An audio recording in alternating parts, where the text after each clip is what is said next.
Hey folks, welcome back to this week's edition of Ambassador Talk. My name is Chief Master Sergeant Jason David.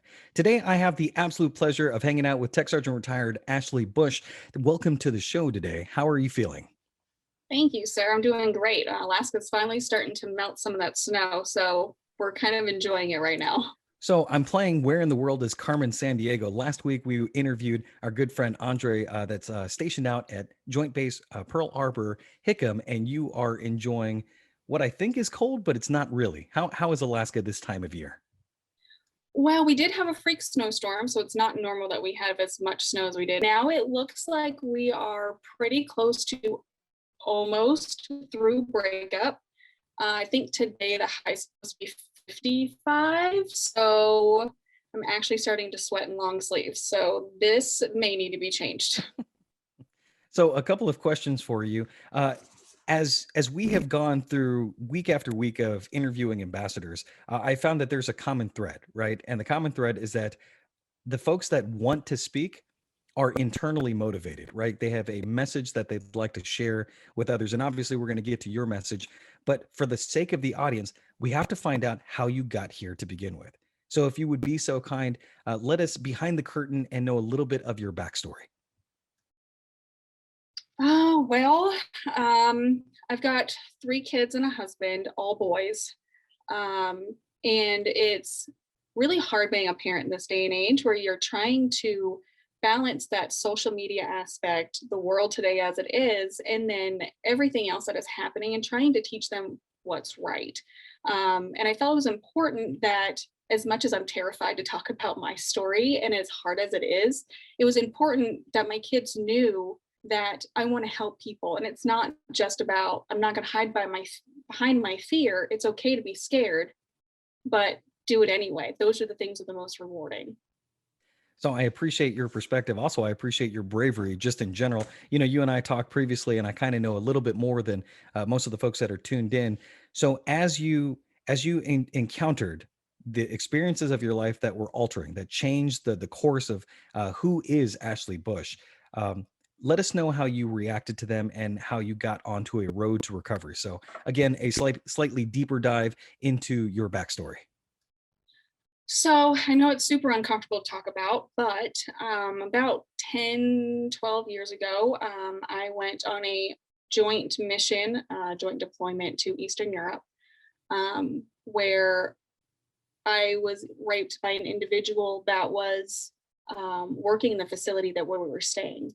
And for 8 years, I didn't tell anybody. I put myself in some pretty not okay situations. You know, hindsight's 2020, but I wanted to prove that I was stronger than that situation.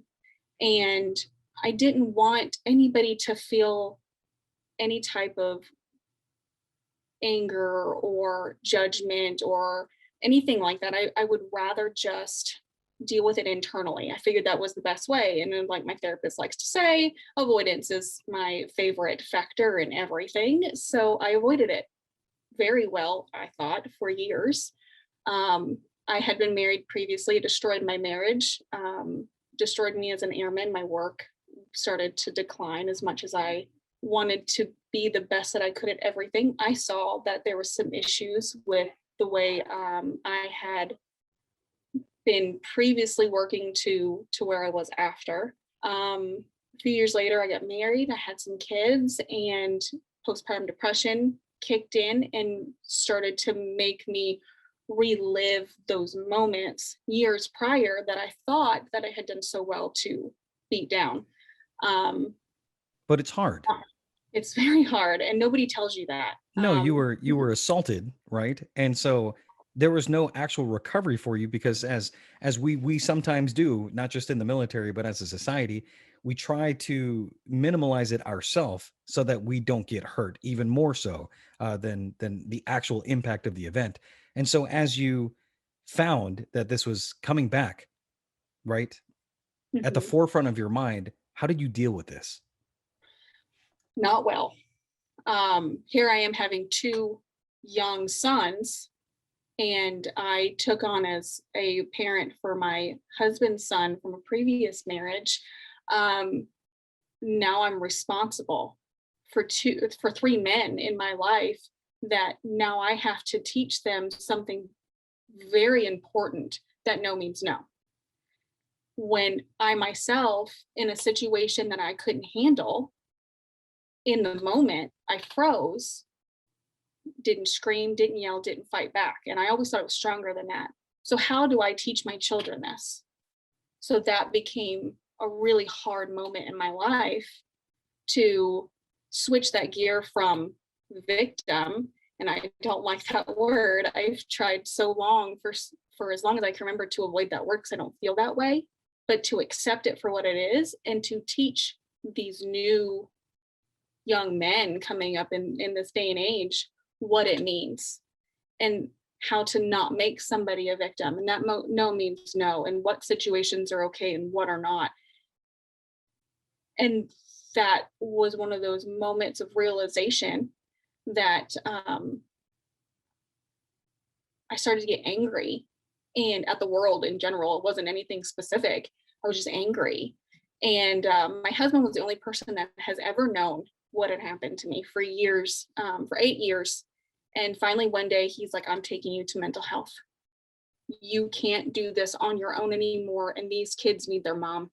They So need let's someone to teach them. let's paint the scene for the folks that are tuning in right now. So you are having these thoughts, you are having these feelings, you are in the situation that you're in with your family. You have young children, right? You have a good loving husband that's being supportive of the things that you have gone through, encouraging you to look for help. But at the same time, you're also juggling being an active duty service member in the United States Air Force, on top of however many hundreds of other responsibilities that you have to friends, family, mentors, and folks that look up to you. I'm assuming at this point it felt like the world was on your shoulders. It was collapsing. It I've used this example forever, and people think I'm crazy, but there's a line in Titanic where Rose is standing in the middle of, she's talking to Jack, and she said, sometimes I feel like I'm screaming at the top of my lungs in the middle of a crowded room, and nobody even bothers to look up. And that's what it felt like every single day, that I put a smile on my face, and everybody thinks that everything's okay, that I'll be fine, that I'm just, if I'm smiling, there's nothing wrong. But really, that was my mask, where I put it on every day. I put my uniform on, I put my mask on, and I went to work and I did my job. I'd come home, put my pajamas on, and I'd crawl in bed. And most of the time, I'm probably in tears, because I cannot function outside of my daily duties because it's structured. I know Uncle Sam says I have to do X, Y, and Z. This is my job. That's what kept me going. And sometimes I mom shame myself that I may have missed the mark with my kids on their super early developmental years, and I feel like I missed things. And that's hard. That's hard to grasp. So as you look toward the future after receiving some help, I'm assuming that you went through with your husband's recommendation for possibly seeing someone to talk it out. At that point in your timeline, where did that lead you until your eventual medical retirement from the U.S. Air Force? Well, things got a little tricky. I had a mental health provider that didn't even take notes. So when he PCS, I received a new mental health provider, and she was asking me, she's like, "Why are you here?" So is any of my stuff in records? And she's like, "I don't know why you're here. I just know that you've been here a lot." So I broke down and I told her everything, and she stopped everything and said, "Okay, I'm going to be honest with you. You have PTSD. Obviously, you have depression and you're shaking." She goes, "We're going to fix this." And that's when she coded me in the system. I kind of went through some issues with agencies on base, where I was getting close to the end of my time in my enlistment, and they weren't going to let me re-enlist, and they were going to just let me separate without any proper medical attention on the outside. So after a rough 6 months, I finally had to put in a congressional inquiry and get other agencies involved to help me in my plight. And then they finally came down with an actual diagnosis of my PTSD, severe generalized anxiety and depression, along with other physical issues that I had had. And they gave me a separation date of like 3 weeks later, medical retired. So at that point, and I remember this from when we had our pre-brief, right? You had an even more intense medical diagnosis after they labeled you with post-traumatic stress disorder, right? It was not long before that. They found that I had, it's called an enchondroma. It's a mostly benign tumor, and usually they're in children. Unfortunately, they found mine a few years ago. Um, and it had tripled in size from the time they saw it to a month later when they removed it. I had to go see a specialist in Texas. Um, and by the time he took it out, he's like, this would have metastasized if we would not have taken treatment when we did. So now I've got a robo leg. I have internal plate and 5 screws. So that had its own issues along with it. So, going through what I had gone through prior, then having kids and now a stepson and trying to be a parent, then having all of my medical issues to where we are now, it was a lot. It was so much on my plate, and I didn't know which way was up for a while. Yeah, I mean, just here, even though I've already heard, your story, hearing it again, it's heavy on my shoulders just hearing how heavy it is on yours. So with that and knowing your strength, right? How is the Air Force Wounded Warrior Program able to assist, not solve all of your problems, but assist partially in part to your recovery and or support? I got a phone call from my RCC, Johnny Hernandez. And first of all, he is one of those people that when you talk to him, even on the phone, you feel like you're being wrapped in this bear hug. So when I met him for the first time, his very first thing was, let's come out into an open area because I want you to feel comfortable. But are you okay? And I just bawled. That was the first time that I felt like somebody understood me that wasn't my husband. Because, we take out our anger and our frustration on the people that are closest to us. The one person outside of my family that I hadn't even spoken to yet, but he saw this blip of what had happened and he just understood. And I just felt like it was about time because I have just been putting on this mask for years and nobody cared. So even though I'm standing in front of him with a big old smile on my face, because my mask, that's what I put on with my uniform, he knew I was not okay. And I didn't realize that I needed that reassurance more than anything in that moment. And he goes, okay, welcome to the AFW2 program. And I'm going to be here for you. And this is what we're going to do. And he walked me through every single process. It's been 2 years. I went from TDRL to PDRL in December after 2 years of TDRL. And to this day, he still calls me to check up on me to make sure I'm okay.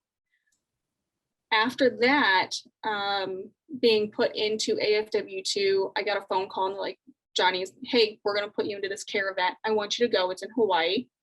I live in Alaska. Of course I want to go to Hawaii. I don't care what you have me doing. I'll carry your bags. Yes. He goes, okay, so this is what's going to happen. And he put it all out there for me. He said, there's mentoring programs, there's resiliency programs, there's adaptive sports programs. You choose what it is that you feel comfortable with.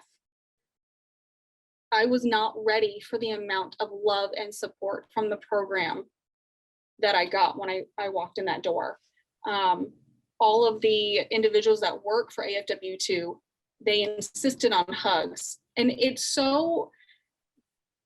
seems like it's such a elementary thing to give somebody a hug, but you don't realize how much you need it until someone wraps you in that hug and they say, I am here for you. Yeah, it's kind And of a it's kind of a strange reality. The folks that work for the Air Force Wounded Warrior Program, because I will tell you myself that it took me years, and I feel bad for it, to answer the phone calls and to answer the emails and to finally break out of my own head. Similar to yours, where I didn't want to admit to anything, period, whatsoever, because I felt that that was a sign of weakness in my head. I didn't realize how immature that was because, as you get older, you realize that people who are reaching out to you are doing it with the right intent and with good spirit and with good hearts. And something really cool about AFW2 members, the folks that work for the organization, they don't get paid to hug you. They don't get paid to care about you. They don't get paid to hear your side of the story and use empathy instead of just hearing you, truly listening and then giving you constructive feedback and/or just words that you need to hear, like, "Hey, I'm here for you." And I'll give you the same case with Johnny Fernandez. He too does make a lot of rounds with his phones. I'm sure his phone bill, if they still charge by the call, would have been through the roof. I got nothing but good things to say about him. Andre, last week's guest, called him a beautiful person. I'm going to quote him on that, even though I said it. So, with that said, we'll go back into your side of the story, and I'm going to ask you, after you received the care and the love and the support and the services through the programs that AFW2 can provide warriors such as yourself, at that point, what made you decide to want to share your story through the ambassador program? I actually started out as a mentor. I love the program so much that I felt like other people who are going probably through the same thing or some of the same struggles with getting out. It's hard and it's traumatizing. You don't realize, you put on your uniform every day, you sign that dotted line, and you realize that once that's gone, what's next. And I wanted to be there for somebody else to let them know this is the process, this is what you need to look for, how can I help you? Because I didn't have that originally. So I wanted to give back. So now I have two mentees and I love them like siblings. Um, and I felt like talking to everybody within the AFW2 realm that we all have something to give. And if I'm going to hold on to this story of mine, how am I benefiting anybody else besides my couple of mentorees that I have on my end? Am I doing good as a whole? Am I going to be able to get through to leadership and to people to with um, the wherewithal to make a bigger difference than just me with my little corner of the world? um, how can I make a bigger impact?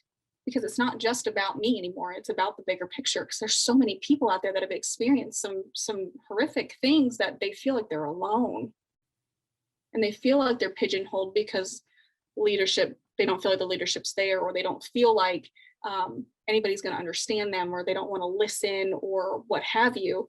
And it's heartbreaking hearing some stories that I felt like if I can put on this brave face and say my piece, maybe I could save one other person. So I love the fact that you brought all of these things up because you made my job very easy by kind of explaining to folks, what is available to them. Obviously, if you know of someone and you're tuning into the show right now, woundedwarrior.af.mil will give you the bevy of information, suite of services that can prove what AFW2 can obviously do for you should you qualify. If you have a friend or a family member, coworker, and/or boss that you think this program applies to, you can always refer a friend. These are huge things. You can talk to someone who's going through experiences and encourage them to sign up as well. This program exists for the sole purpose of taking care of people. It doesn't cost any extra money. It doesn't cost a lot of your time, and the investment from the relationships that you build, I think, are just life lasting. And I'll ask you as well, Ashley, the members that you have met through the mentorship program, the ambassador program, and folks that have done things like adaptive sports and the other vehicles that AFW2 provides to build resilience and to build support for wounded warriors. How have you felt about not being alone anymore?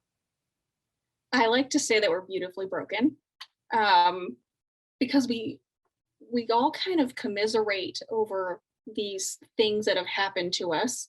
But at the same time, we have fallen in love with this program and have forged these lifelong friendships that I never would have had without this program, because I would never have known if they were there or not. Um, and we all come back from different backgrounds. We have different medical or mental health things that we're going through. And it doesn't matter the time of day or what's happening, we're there for each other. So I can make a phone call or say, hey, I'm going through this, and I know someone's going to pick up that phone or be on that plane to come visit me. I These relationships that I have found through this program is probably one of the most meaningful things and long lasting things that I've ever had. Being military, I mean, you feel like sometimes with family and home friends that they kind of forget. You know what they say, if the out of sight, out of mind. So when you do go home, it's kind of like, oh hey, how's it going? Where when I see my AFW2 family, that's what it's become. That I feel like it doesn't matter what time of day, it doesn't matter what I'm going through. Someone's going to be there for me regardless, no judgment, no nothing. They're just going to be there because we have an understanding. I like that, and some of the other folks that we've interviewed in the past have compared it to an extension of their service because it's purposeful. And as of course, while you are active duty, guard, or reserve, when you are at work and with your friends and with your coworkers, you have that bond. You have that relationship that you can turn off a friendship by PCSing, not see them in 15 years, and then push unpause and resume the relationship right where you left off. The best part about AFW2 is that you can have that with all the folks that you meet through the ambassador program, the uh, adaptive sports program, and the other things and other services that AFW2 provides for folks within this alumni. So, I guess my last question for you today is, through all of these experiences, and your story is so complicated, has so many arcs, yet you are still here today, not smiling because you're wearing a mask, but smiling because I think you finally feel at this point in your life supported. So, what is your message for the folks that are tuning in, and to what benefit has the program been to you? I think part of this would be everybody's going through something. You don't know what it is. So just be there. Be that person that somebody can rely on. Um, Even if that's just a simple, how are you feeling today? Or we all give that answer of, I'm living the dream. Are you really? Or do we need to dig a little bit deeper? Let's go get coffee.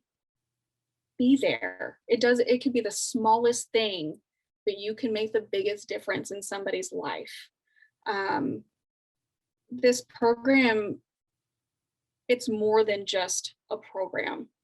Um, I like to, it feels like I found my tribe or my people. Like I feel like I belong, where you have the camaraderie when you're in the military, but when you take that uniform off and you don't have that anymore, what's left? That's the hardest reality that I think I had to come to terms with when I was separating and I didn't know where I belonged or what to do next. And that's where AFW2 came in and said, let me help you. I'm going to guide you and I'm going to give you a purpose that you didn't realize that you had. And I could never, ever, ever repay this program for what they've done for me. I love the words, Ashley, and I appreciate you joining me today for this week's edition of Ambassador Talk. Obviously, at this point, any shout outs that you'd like to throw out to anyone in particular? I normally say John Fernandez just because, try to sneak his name into every episode I can, but it's funny because you actually have an in-depth, good, solid, relationship as far as giving and getting support. Is there anyone else you'd like to throw niceties out for?